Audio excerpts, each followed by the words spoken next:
Apa yang pertama kali terlintas dalam pikiran Anda saat mendengar ekonomi di Indonesia? Kesenjangan? Pemberdayaan ekonomi yang lemah? Sayangnya, hal yang kita pikirkan itu benar dan terjadi di masyarakat. Seperti yang kita ketahui, kemampuan finansial adalah akar penyebab dari semua itu. Jika memiliki strategi yang tepat, pegadaian dapat menjadi katalis perubahan untuk masalah ini, memungkinkan masyarakat dan pelaku bisnis untuk menemukan informasi keuangan yang tepat. Halo, perkenalkan kami dari Incas Consultant akan mempresentasikan strategi kami yang berjudul Pegadaian Market Expansion. Next. Topik pertama yaitu ringkasan. Melalui strategi intensifikasi customer journey pada pegadaian dalam memperbaiki pre-transaction sebagai solusi berfokus pada peningkatan brand awareness nasabah melalui marketing, transaction dengan solusi berfokus pada peningkatan user experience yang dialami nasabah pada proses pelayanan yang diberikan, dan post-transaction dengan solusi yang berfokus pada peningkatan pasca pelayanan dengan meningkatkan customer retention. Pegadaian dapat meningkatkan jumlah yang sama para nasabah sebesar 8,3 juta dari 18,46 hingga 26,7 juta dengan peningkatan penjualan sebesar 31% dan peningkatan pangsa pasar menjadi 2,1%. Next. Pegadaian merupakan BUMN yang meminjamkan uang dan menerima barang sebagai jaminan dan memiliki target penambahan nasabah sebesar 8,3 juta pada 2021. Namun Pegadaian memiliki berbagai tantangan dalam mengatasi dan menghadapi industri fintech lending dengan peningkatan sebesar 25% di 2020 dan bank di mana bunga pinjaman Pegadaian relatif tinggi dengan jangka waktu yang lebih pendek.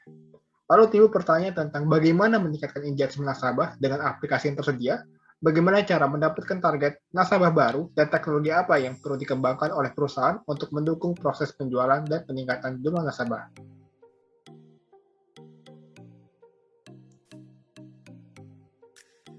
Selanjutnya kami melakukan analisis mengenai target pasar. Yang pertama, kami melakukan analisis dalam segi segmenting, targeting, dan positioning. Dari segmenting, secara demografi, psikografi, dan geografi, kami dapat menyimpulkan bahwa targeting yang optimal untuk disasar oleh Pegadaian adalah masyarakat di seluruh penjuru Indonesia berusia di atas 17 tahun yang ingin menggadaikan barang miliknya. Kemudian dari segi positioning, Pegadaian memiliki keuntungan dibanding dua kompetitor fintech yang lainnya, yaitu Akulaku dan Kredivo, di mana pinjaman tersalurkan kepada Pegadaian adalah yang terbesar. Namun, Pegadaian memiliki sedikit kekurangan yang bisa kita kembangkan dan improve untuk lebih baik di kemudian hari, karena awareness pada sosial media dan perkembangan yang kurang signifikan dibanding kompetitor lainnya untuk meningkatkan awareness pada pasar. Selanjutnya juga kami melakukan analisis target pasar, di mana seperti kita ketahui sebanyak 82,5% masyarakat Indonesia adalah pengguna internet yang aktif, di mana mereka menggunakan 3,5 jam dalam satu harinya untuk menggunakan media sosial mereka. Selain itu juga potensi pasar yang dimiliki oleh Pegadaian ini didukung dengan adanya credit trend yang ada di Indonesia, di mana munculnya 150 lebih platform pinjaman yang ada di Indonesia. Kemudian juga didukung dengan 136,33% merupakan akumulasi pertumbuhan rekening pinjaman, dan 70,07% adalah millennials. Next.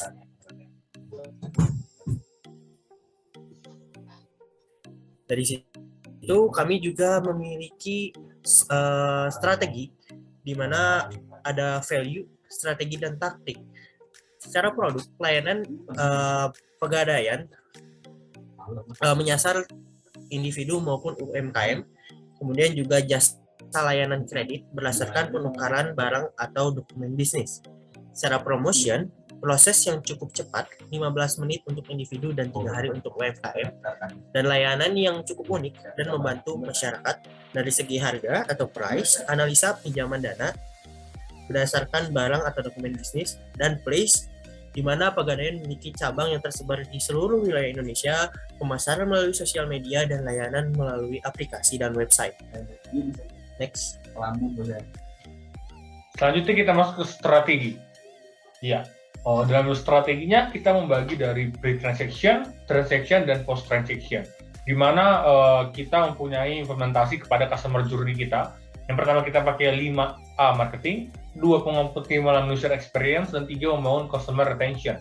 Nah, di pre-transaction kita menggunakan 5A marketing dengan tujuan untuk memastikan dan meningkatkan opini yang baik konsumen mengenai Pegadaian. Di transaction kita fokus kepada memaksimalkan ketersediaan layanan untuk meningkatkan engagement dengan memudahkan proses penjualan dari Pegadaian. Lalu di post-transaction kita mempunyai menentukan apakah konsumen menggunakan kembali layanan yang Pegadaian di masa yang akan datang.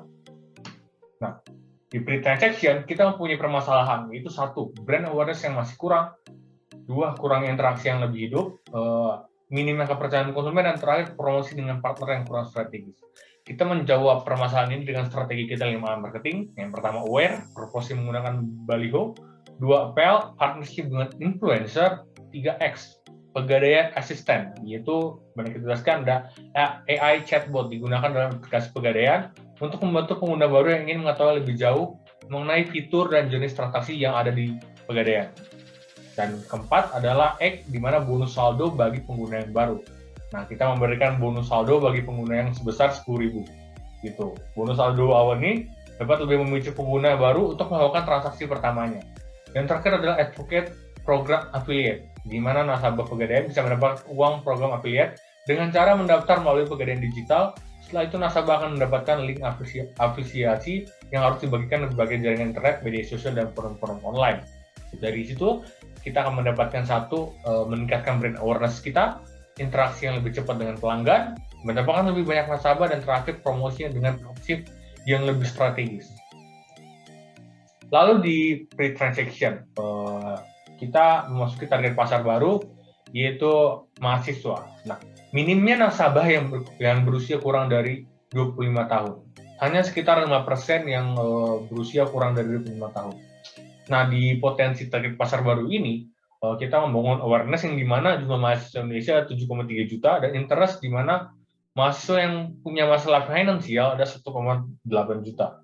Nah, apa sih yang harus kita lakukan? Satu adalah Pegadaian Student Ambassador. Program ini membuka peluang bagi mahasiswa untuk memperkenalkan produk dan layanan Pegadaian di sekitar kalangan mahasiswa, sekaligus mengembangkan potensi diri mereka menjadi pribadi yang lebih produktif, kreatif, dan positif. Di situ kita bisa menjawab masalah-masalah kita dengan berkembangnya target pasar dan semakin dikenalnya produk Pegadaian di kalangan mahasiswa. Lalu ada di fase transaction, di mana permasalahan kita adalah rendahnya rating aplikasi dan kurangnya engagement. Nah, kita mempunyai 3 langkah, yaitu kalender komunikatif interaktif yang berisikan tanggal-tanggal yang penting terkait transaksi pengguna sebelum dan tren terbaru. Jadi nasabah dapat memantau secara berkelanjutan riwayat transaksinya. Kedua adalah saran produk investasi. Nah, di sini seperti yang sedang tren sekarang, membuat fitur tampilan berupa saran beberapa produk investasi yang menunjukkan keberhasilan nasabah dalam berinvestasi. Dan ketiga adalah konsultasi finansial secara personal dan real time dengan ahli finansial untuk memberikan saran dan kebutuhan yang sesuai dengan permasalahan finansial nasabah. Di sini kita akan mendapatkan meningkatkan kenyamanan nasabah, mendukung proses penjualan, meningkatkan engagement, dan meningkatnya rating aplikasi Pegadaian. Lalu di post terakhir adalah post transaction, di mana kekurangan kita adalah customer retention yang kurang terjalin, evaluasi dan perbaikan yang kurang strategis, dan komunikasi terbatas satu arah. Di sini kita punya 2 strategi, di mana ada reward point, di mana setiap nasabah setelah melakukan transaksi di ini kita memberikan semacam customer reward point yang terkumpul yang bisa ditukarkan menjadi diskon sejumlah transaksi. Lalu kedua adalah kolom feedback, evaluasi, dan perbaikan strategis. Bertujuan dalam memberikan tingkat kepuasan dan pelanggaran dan evaluasi terhadap Pegadaian. Nah, aspek yang dapat dikembangkan sehingga terdapat continuous improvement yang selalu Pegadaian beri. Dengan feedback ini akan tercipta komunikasi 2 arah yang baik, serta dapat memicu signifikasi pribadi bagi nasabah. Dari situ, ketika kita melakukan itu, di post transaction kita mendapatkan meningkatnya customer retention, kedua perbaikan dan evaluasi, dan terjalin komunikasi 2 arah. Implementasi dari strategi yang dijalankan. Pada implementasi, kami memetakan benefit cost of matrix dalam memetakan strategi yang memiliki benefit paling tinggi dengan risiko yang paling rendah. Kami mendapatkan solusi yang Pegadaian dapat fokuskan, yaitu Pegadaian Assist, kalender komunikatif, konsultasi finansial, dan reward point.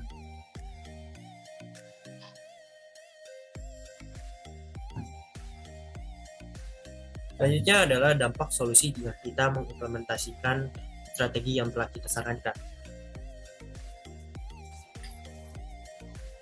Bisa kita lihat dari data dan kita bisa bayangkan dari 18,4% seluruh masyarakat Indonesia yang mengalami permasalahan finansial kemudian tertarik menggunakan layanan pegadaian adalah sebanyak 26.760.000 nasabah, di mana jika kita kalikan dengan biaya registrasi atau biaya bulanan member pegadaian yang mana merupakan 10.000 akan mencapai angka sebesar 26,6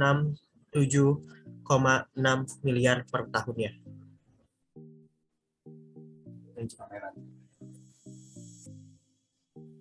Inggris Consultant terdiri dari orang-orang yang berkompeten dalam bidangnya, dengan Givari sebagai project manager dan Arif serta Pius sebagai riset analis yang merupakan tim dari pembentukan Inggris Consultant yang juga analisa terkait dengan pegadaian ini. All of your customer are partner in your mission. Dengan visi pegadaian sebagai inklusi keuangan utama masyarakat, pegadaian hadir dalam membantu customer yang membutuhkan dana yang cepat. Terima kasih.